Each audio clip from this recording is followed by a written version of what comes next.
Et ce week-end se déroulait la journée internationale pour les réfugiés. Elsa Mimoun, vous êtes partie à la rencontre des demandeurs d'asile qui se massent dans le sud de Tel Aviv, un quartier pauvre qui ne dispose d'aucun centre communautaire excepté cette librairie à ciel ouvert. On regarde le reportage que vous signez et on en parle juste après. Un samedi après-midi à Tel Aviv, alors que la plupart des enfants passent la journée en famille, ceux des quartiers pauvres situés dans les faubourgs sud de la ville se livrent à une toute autre activité. Mon nom est Daphna, je suis la directrice du jardin librairie du parc Levinsky qui se concentre sur les problèmes d'éducation et de culture avec la population qui vit ici, à Neve Sha'anan, juifs et étrangers. Nous levons des fonds car nous n'avons aucun soutien de la part du gouvernement. Cette organisation a été établie en 2008 par un groupe d'artistes qui croyaient que chaque personne qui vit dans ce quartier méritait d'avoir des bouquins dans leur langue maternelle. Ce centre aéré gratuit propose plus de 3000 livres dans toutes les langues pour qui veut s'instruire, mais aussi des cours d'hébreu, d'anglais, des activités de couture, de dessin ou encore du sport. Des cours dont peuvent désormais bénéficier les adultes, aussi bien que les jeunes, majoritairement enfants de réfugiés d'Érythrée et du Soudan. Une association qui répond à un réel besoin. Ce quartier n'a aucun autre centre culturel pour adultes ou pour enfants. Ils n'ont pas de programme proposé pour après l'école et la municipalité n'en a pas mis à disposition. Tout cela a donc entraîné la création de cette bibliothèque. Cela a démarré comme une librairie, mais maintenant c'est un grand centre communautaire qui travaille sur différents problèmes qui impliquent l'éducation, l'art et la culture. La communauté étrangère souffre de beaucoup de problèmes et on leur donne l'opportunité d'apprendre quelque chose. Les gens viennent passer leur temps ici. La librairie offre une alternative formidable pour la communauté étrangère et les demandeurs d'asile en général en Israël. Un refuge à ciel ouvert, mais qui peut parfois montrer des côtés hostiles malgré la présence de la police juste à côté. C'est très dur de travailler ici. Ce n'est pas un endroit pour les enfants, mais c'est le seul jardin. Il y a beaucoup de drogue et de criminalité, de violence. Les enfants le voient et sont exposés à tout cela. Même si la municipalité tente d'améliorer tant bien que mal la situation, le problème va bien au-delà.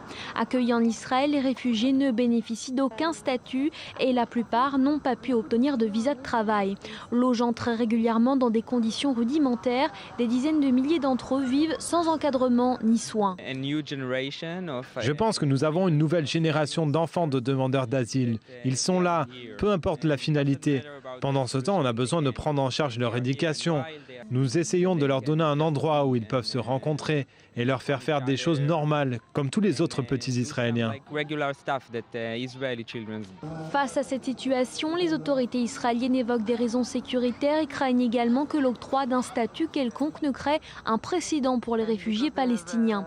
En attendant, de très nombreux volontaires comme ceux-là s'activent et se dévouent pour pallier cette impasse et pourvoir à leurs besoins, avec comme leitmotiv la conviction que la culture et l'éducation restent des droits fondamentaux.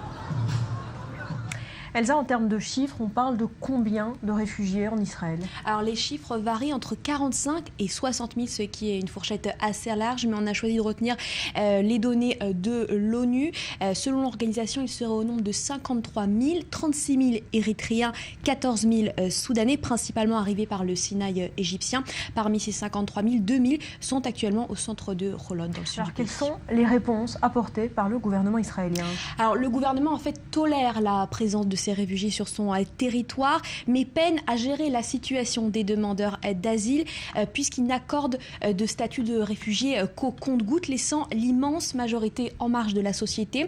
Il y a eu quelques propositions de retour dans un pays tiers comme au Rwanda ou en Ouganda, mais vous l'imaginez, très peu de candidats au départ, car une fois sur place, ils ne sont pas sûrs de pouvoir rester et peuvent même être expulsés vers leur pays d'origine qu'ils ont eu tant de mal à fuir. Voilà, quitter. Alors, les réfugiés, ces migrants en Israël, sont revenus à la une de l'actualité à cause d'un drame terrible. Plusieurs, même depuis le début de l'année 2015, 5 bébés d'à peine quelques mois sont décédés dans ce qu'on appelle des crèches clandestine où les réfugiés mettent leurs enfants pour aller travailler comme tout le monde.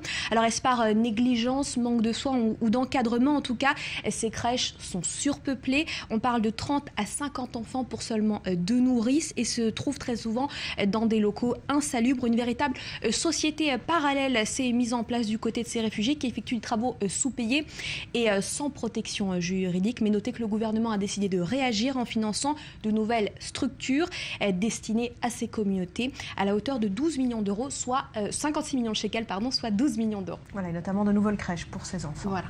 Merci Elsa. Après l'Inde, il y a quelques